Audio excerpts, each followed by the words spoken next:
Hello everyone, welcome back to our channel Doubt Expert. Government of NCT of Delhi ने दिल्ली सब ordinate service selection board यानी कि DSSB PGT का notification आ चुका है। उसकी वैकेंसीज के लिए जो फॉर्म फिल होना शुरू हो गया है 8 जुलाई से, जिसके लिए ऑलरेडी हमने चैनल पे वीडियो अपलोड किया हुआ है। जिन बच्चों ने वो वीडियो नहीं देखा है वो देख लें। 8 जुलाई से फॉर्म फिल होने शुरू हो गए हैं और लास्ट डेट है 7 अगस्त। 7 अगस्त तक लास्ट डेट है। तो आप अपने एलिजिबिलिटी क्राइटेरिया सब्जेक्ट्स के अकॉर्डिंग फॉर्म फिल कर सकते हैं। आज की वीडियो में हम आपको एग्जाम प्रोसीजर के बारे में और सिलेबस के बारे में सारी बातें डिटेल में बताएंगे। फॉर्म फिल करने के बाद हमारा नेक्स्ट स्टेप क्या होता है, एग्जाम के लिए तैयारी करना। उसके लिए सबसे पहले हमें क्या पता होना चाहिए, सिलेबस। सिलेबस पता होना चाहिए, एग्जाम का पैटर्न पता होना चाहिए, मार्किंग सिस्टम पता होना चाहिए कि मार्किंग कैसी है, नेगेटिव मार्किंग है या फिर नहीं है, हमें कितना क्लियर करने के लिए हमें कितने परसेंट मार्क्स चाहिए, टीयर 1 एग्जाम है या फिर टीयर 2 एग्जाम है। ये सब बातें हमें पता होनी चाहिए, तभी हम किसी एग्जाम की बहुत अच्छे से तैयारी कर सकते हैं। तो इस सभी कंफ्यूजन को दूर करने के लिए हम आपके लिए वीडियो ले आए हैं। हमारे साथ लास्ट तक जरूर बने रहिए। चलिए अब हम अपनी वीडियो आगे बढ़ाते हैं। देखो इसमें जो आप देख रहे हैं अलग अलग कुछ तो टीचिंग को पोस्ट है और कुछ है नॉन टीचिंग पोस्ट। तो जो टीचिंग और नॉन टीचिंग पोस्ट है दोनों के लिए एग्जाम पैटर्न एंड क्राइटेरिया बिल्कुल अलग अलग है। अगर आप देखेंगे ये पोस्ट कोड दिए गए हैं 1 2 3 4, है ना। ये 3 पे दिया गया है पीजीटी इंजीनियरिंग ग्राफिक्स मेल, फिर PGT engineering graphics female. Actually male and female दोनों अलग अलग करके ही आते हैं पीजीटी में। इसमें कोई भी परेशान होने की जरूरत नहीं है, आप किसी से भी फॉर्म फिल कर सकते हैं। मेल कैंडिडेट मेल से और फीमेल के लिए आई थिंक बोथ का ऑप्शन रहता है। ठीक है, पीजीटी इंग्लिश है, पीजीटी फीमेल है और सबके अलग अलग कोड दिए गए हैं। इस कोड के अकॉर्डिंग ही, कोड हमारे लिए क्यों इंपॉर्टेंट है, बिकॉज जो कोड है कोड के अकॉर्डिंग ही हमारा एग्जाम का पैटर्न है। ठीक है, जैसे कि आपने देखा कि जो पीजीटी की पोस्ट है, पीजीटी की पोस्ट पे अगर हम एजुकेशन क्वालिफिकेशन की बात करें तो ऑब्वियसली उसमें मतलब आपको पोस्ट ग्रेजुएशन की नीड है ही। जो पीजीटी की पोस्ट है और जो नॉन टीचिंग पोस्ट है उसमें अलग अलग पोस्ट की अलग अलग क्वालिफिकेशन है। कहीं पे एक्सपीरियंस या कुछ चीज डिजायरेबल है और कहीं पे नहीं है। देखो यहाँ पे निल है ना, कुछ पोस्ट के लिए डिजायरेबल है कुछ के लिए निल है। तो ये आप हमारी जो हमने दूसरी डिटेल वीडियो बनाई है उसमें देख लेंगे। इसमें हम बेसिकली एग्जाम पैटर्न और सिलेबस की बात करेंगे, तो इसको स्किप करते हुए आगे बढ़ते हैं। एज रिलैक्सेशन वगैरह सब कुछ हमने उसमें बताया हुआ है। तो आप हमारी पहली पोस्ट देखो, इसमें जो आता है एग्जामिनेशन स्कीम, इसको आप बहुत ध्यान से सुनिए। जो हमारा पोस्ट कोड है 1525, 1525 पे हमारी कौन सी आती है, वो आती है वार्डनर, वार्डर, वार्डर की पोस्ट आती है। और ये है सिर्फ मेल कैंडिडेट्स के लिए, ये फीमेल के लिए नहीं है, ये भी आप ध्यान रखेंगे। ये सिर्फ मेल के लिए है और ये फीमेल के लिए नहीं है। और इसमें इसका जो एग्जाम पैटर्न है, 2 घंटे का पेपर होगा, 200 नंबर का पेपर है, 200 नंबर के एमसीक्यूज आएंगे। और इसमें जो है आप देखेंगे क्या क्या सिलेबस है, जनरल अवेयरनेस है, जनरल इंटेलिजेंस है, अर्थमेटिकल एंड न्यूमेरिकल एबिलिटी है, हिंदी लैंग्वेज का भी टेस्ट दिया हुआ है। Hindi and English both language के टेस्ट है और कॉम्प्रीहेंशन आएंगे, यानी कि गद्य जो आते हैं वो आएंगे। ये आपको ध्यान रखना है कि हिंदी लैंग्वेज से रिलेटेड भी क्वेश्चंस पूछे जाएंगे और इंग्लिश से भी पूछे जाएंगे, तो आपकी कमांड होनी चाहिए। और इसमें हर एक उसका देखो 5 है ना, 5 है तो हर एक 40-40 मार्क का आएगा। 40 मार्क्स के सारे में डिवाइड हो गया, इसलिए पूरा 200 नंबर का पेपर है। और जनरल अवेयरनेस बहुत ब्रॉड टॉपिक है, इसमें आपका स्टैटिक, करंट सब कुछ इंक्लूड होता है। और स्टैटिक में आपका पॉलिटी है, ठीक है, उसके बाद आपके ज्योग्राफी, हिस्ट्री, ये सब कुछ इसमें इंक्लूड है। आप ये ना सोचें कि इन्होंने बस जनरल अवेयरनेस लिख दिया है उससे हो गया, इसमें साइंस सारा कुछ आपका इंक्लूड है। और अर्थमेटिकल और न्यूमेरिकल एबिलिटी में आपका मैथ से रिलेटेड आ गया और इधर रीजनिंग की भी बात हो रही है। रीजनिंग, जनरल अवेयरनेस, मैथ सबके लिए हमारे चैनल पे वीडियोस ऑलरेडी अपलोड हो चुके हैं, आप जाके वहां देख सकते हैं। नेक्स्ट इसका एग्जाम पैटर्न आपको समझ में आ गया होगा। नेक्स्ट हमारी पोस्ट आती है 1 25 2 25 12 25। तो ये जो पोस्ट है मैं आपको इजी के लिए बता दूं, ये मलेरिया इंस्पेक्टर, आयुर्वेदिक फार्मासिस्ट है, 2:25 पे। फिर 12:25 पे आती है असिस्टेंट ऑपरेशन थिएटर और टेक्नीशियन की है, फार्मासिस्ट की है। देन उसके बाद आती है क्या बोलते हैं, 16:25 लेबोरेटरी टेक्नीशियन। फिर आती है senior scientific assistant and then senior scientific assistant microbiology and chemistry. देखा जाए तो ये सारी नॉन टीचिंग पोस्ट हैं। कौन सी है? नॉन टीचिंग पोस्ट है, ये जो कोड है सबके।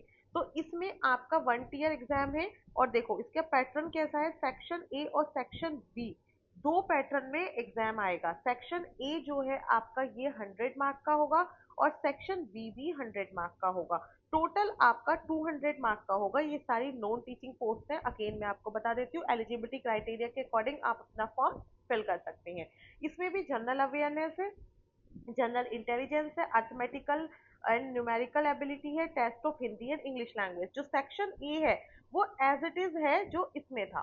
ठीक है, इसमें से सेक्शन ए था वार्डनर वाली में, तो इन वाली पोस्ट में भी जो नॉन टीचिंग है सेक्शन ए बिल्कुल सेम है। और जो सेक्शन बी ऐड किया गया है, सेक्शन बी जो 100 मार्क का ऐड किया गया है, जो आपको स्कोर कराएगा वो है objective type MCQs on subject concern as per the qualification for the post. इसमें जो आप पोस्ट के लिए अप्लाई कर रहे हैं, जैसे किसी ने करा है सीनियर साइंटिफिक असिस्टेंट केमिस्ट्री, ठीक है, 1725 केमिस्ट्री के लिए साइंटिफिक असिस्टेंट कर दिया, तो उससे इस सेक्शन में केमिस्ट्री से रिलेटेड एमसीक्यूज ही पूछे जाएंगे।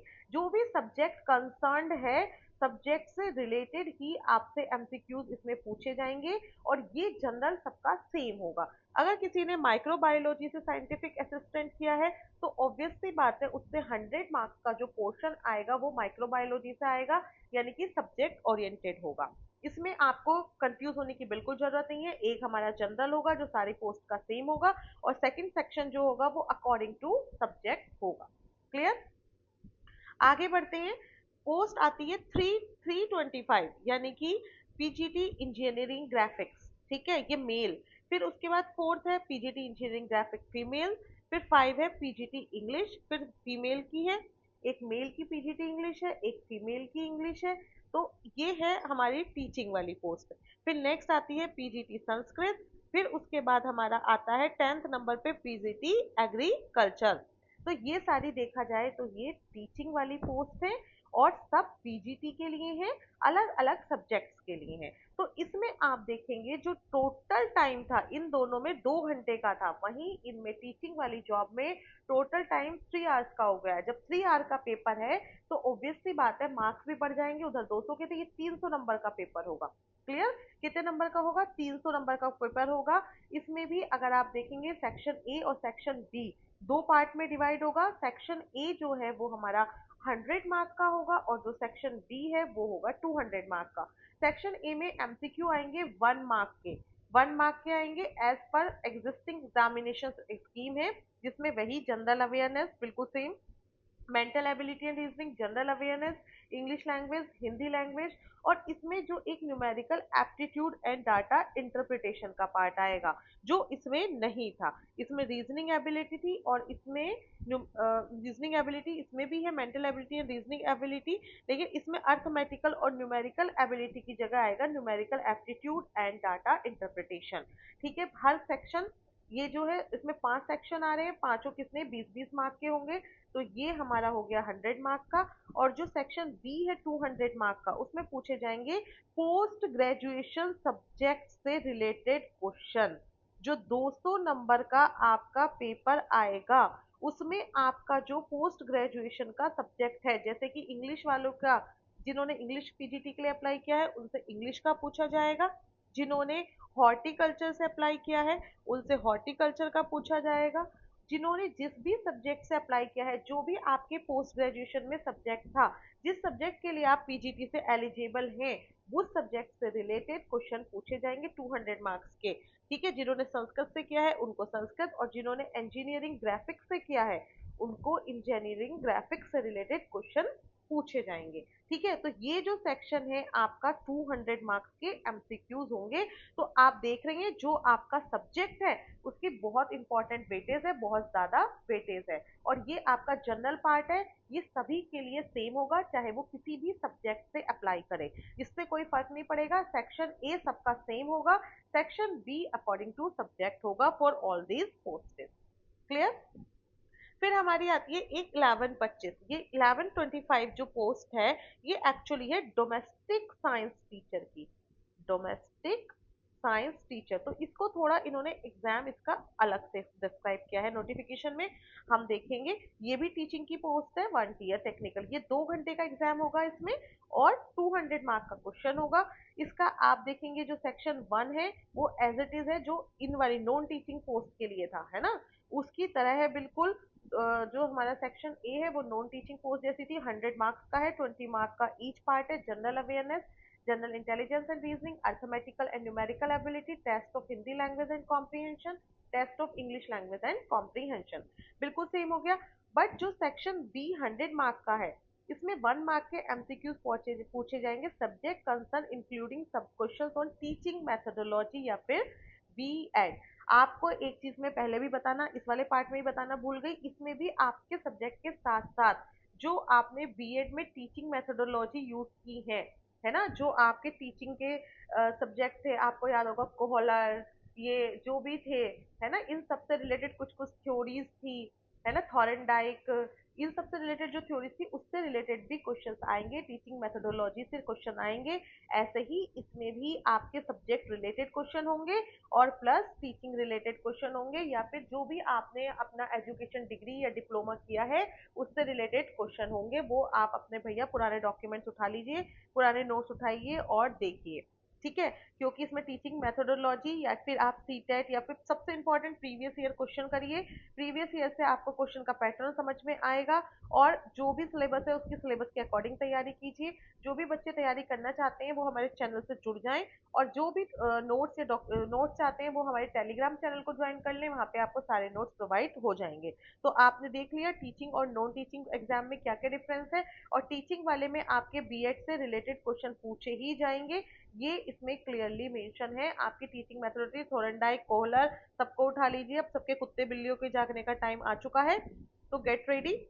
एक इंपॉर्टेंट बात और मैं बता देती हूँ, जितने भी टेक्निकल या फिर टेक्निकल टीचिंग पोस्ट हैं, जो टीयर 1 है, टीयर 1 में इन्होंने क्लियर लिखा है जो मैंडेटरी मिनिमम क्वालिफाइंग मार्क्स हैं वो सब्जेक्ट वाइज होंगे हर एक में, मतलब ऐसा नहीं है सबके सेम होंगे, सब्जेक्ट वाइज वाइज होंगे।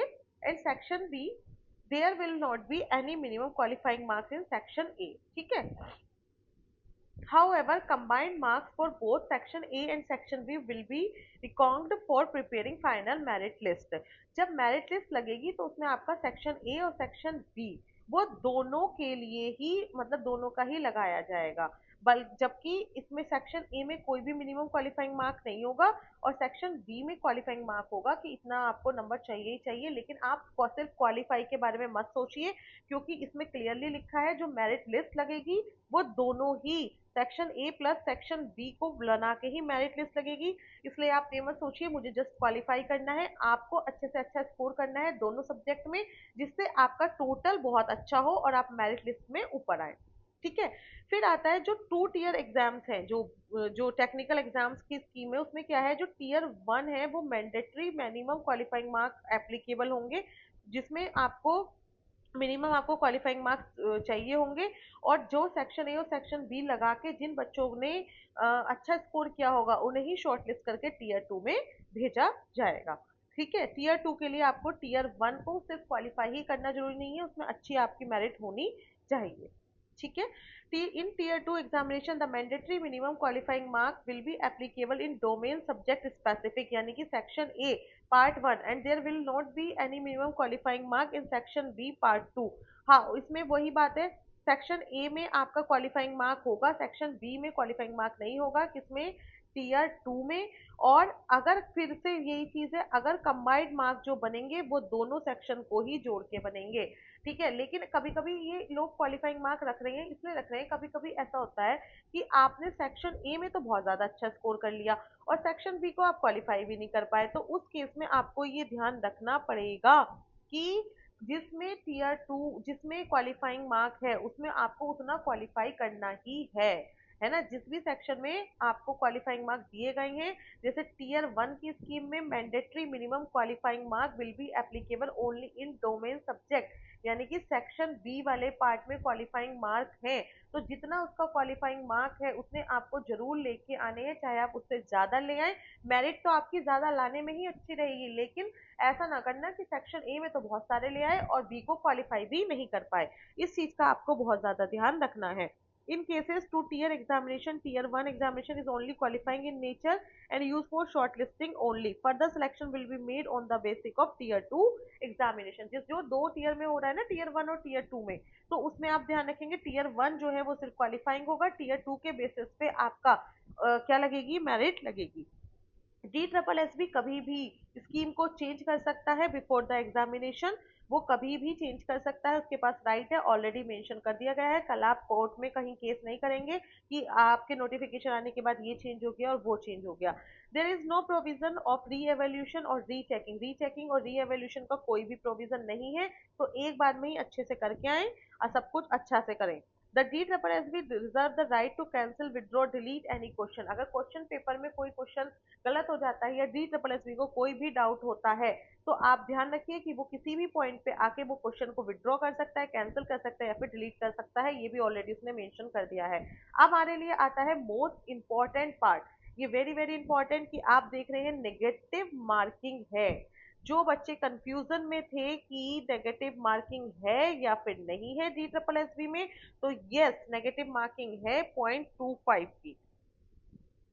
क्लियर हो गया है, 0.25 की नेगेटिव मार्किंग है, और इसलिए जो भी क्वेश्चन अटेंड करेंगे बहुत ध्यान से करेंगे, नेगेटिव नहीं करना है। Skill test, physical endurance test और ड्राइविंग टेस्ट या फिर ट्रेड टेस्ट, ये जो कुछ नॉन टीचिंग जॉब्स है ना, टेक्निकल जॉब, उसके अकॉर्डिंग जो भी टेस्ट होगा वो आपको करना है। ठीक, इसमें आपको इनकी वेबसाइट पे आप जाएंगे तो कितनी अच्छी चीज है, देखिए आपके लिए लिंक भी प्रोवाइड किया गया है मॉक टेस्ट के लिए, आप मॉक टेस्ट दे सकते हैं वहां से जाके। ठीक है, उसके बाद मोड ऑफ सिलेक्शन वही है कि आपकी क्वालिफिकेशन के अकॉर्डिंग आपको सिलेक्शन मिलेगा। उसके बाद एक इंपॉर्टेंट चीज मैं यहाँ पे बता देती हूँ कि जो बोर्ड है उसने कुछ मतलब टैलेंट वेरीफाइंड फॉलोइंग इतना मिनिमम कुछ क्वालिफाइंग मार्क रखा है। तो अगर आप देखिए जनरल और ईडब्ल्यूएस है उनके लिए 40% है, ओबीसी सिर्फ ओबीसी दिल्ली के ही, बिकॉज ये दिल्ली की जॉब है, तो सिर्फ दिल्ली के जो दिल्ली स्टेट से जो भी दिल्ली से आ रहे हैं वही लोग उसके लिए रिजर्वेशन के लिए एप्लीकेबल होंगे। अगर आप सोचें किसी और स्टेट के जो बच्चे हैं वो रिजर्वेशन के लिए हो जाएंगे, वो नहीं होंगे, सिर्फ उन्हीं को रिजर्वेशन मिलेगा ओबीसी का जो दिल्ली के हैं, तो उनके लिए 35% है ओबीसी। अगर किसी और स्टेट का ओबीसी कैंडिडेट दिल्ली में डी ट्रिपल एस बी के लिए अप्लाई करता है तो उसको यूआर कैटेगरी में रखा जाएगा, यानी कि अनरिजर्व कैटेगरी में। ठीक है, S C S T P H PW D सब इनका रिजर्वेशन 30% है, और अगर कोई एक्स सर्विसमैन है उनको कोई 5% का एक्स्ट्रा रिजर्वेशन दिया जाएगा। ठीक है, जो भी कोई हमारा एक्स सर्विसमैन है उनको एक 5% का और ज्यादा रिजर्वेशन दिया जाएगा क्वालिफाइंग मार्क्स के लिए। ठीक है, आपको ये चीज ध्यान रखनी है। अब आप ये देखिए, in case of 1 tier technical और 1 टीयर टेक्निकल टीचिंग और 2 tier technical, mostly technical 2 tier technical में ये first and second post candidate securing more marks in subject specific section is to be placed in higher merit. आपको ध्यान रखना है subject specific में, जो सेक्शन बी था सब्जेक्ट स्पेसिफिक, उसमें जिसके मार्क्स ज्यादा होंगे उसको ही मेरिट में ऊपर रखा जाएगा। In case where the mark mentioned above are also equal the candidate senior, अगर इस केस में भी दोनों के मार्क्स इक्वल आ जाते हैं सब्जेक्ट ओरिएंटेड वाले पार्ट में, तो जो सीनियर होगा उसको मेरिट में ऊपर रखा जाएगा। अगर डेट ऑफ बर्थ भी सेम हो जाती है तो किसमें होगा, अल्फाबेटिकल। ये एक्चुअली जब मेरिट लिस्ट प्रिपेयर होती है उसके लिए है कि अगर सेम मार्क्स आ रहे हैं तो ये देखा जाएगा कि सब्जेक्ट ओरिएंटेड में किसके ज्यादा आए हैं, और अगर वो भी सेम बैठ रहे हैं तो फिर ये देखा जाएगा कि सीनियर कौन है ना, सीनियर को प्रेफरेंस दी जाएगी। और अगर वो भी सेम है भाई, ठीक है, डेट ऑफ बर्थ भी सेम हो गई है, तो उस केस में अल्फाबेटिकल ऑर्डर वाले को प्रेफरेंस दी जाएगी। ठीक है। In case of non technical and general post candidate senior in is as to be placed in higher merit. Actually ये सारा जो प्रोविजन है ये आपका मेरिट लिस्ट कैसे प्रिपेयर होगी उसका है। फिलहाल आपको ये देखना है आपके एग्जाम का क्या पैटर्न है एंड उसमें क्या सिलेबस है। तो जो बच्चे एग्जाम की सीरियसली प्रिपरेशन करना चाहते हैं वो अभी से लग जाइए, बिकॉज ये बहुत इंपॉर्टेंट आपकी वैकेंसीज आई है। ये रिक्रूटमेंट काफी टाइम के बाद आया है पीजीटी के लिए। तो कंपटीशन को समझते हुए आप अपनी तैयारी को आज से या अभी से स्टार्ट कर लीजिए, और तैयारी के लिए हमारे चैनल डाउट एक्सपर्ट के साथ आप जुड़ जाइए। जिन बच्चों ने अभी तक लाइक नहीं किया है, जो नए हैं हमारे चैनल पे, वो लाइक और सब्सक्राइब कर लें, ताकि आपको एग्जाम से रिलेटेड कोई भी अपडेट हो तो वो डायरेक्टली मिलती रहे। और जो बच्चे अपने पुराने हैं वो बच्चे अपने फ्रेंड्स के साथ हमारे हमारे वीडियोस को शेयर करें, ताकि सबको अवेयर करें कि वैकेंसीज आ चुकी हैं, अप्लाई कर दें। और अगर जिन बच्चों को समझ में नहीं आ रहा है कि कौन सी पोस्ट के लिए क्या एलिजिबिलिटी है, क्या अप्लाई कैसे करना है, तो वो ऑलरेडी हमारे चैनल पे DSSB की एक वीडियो बनी हुई है, आप जाके वो देख सकते हैं। और सबसे पहले लिंक में जाके आप अपना फॉर्म फिल करिए, सो दैट आप टाइमली अपना फॉर्म फिल करें और आपको अपने पसंद का एग्जामिनेशन सेंटर मिल जाए। Thank you.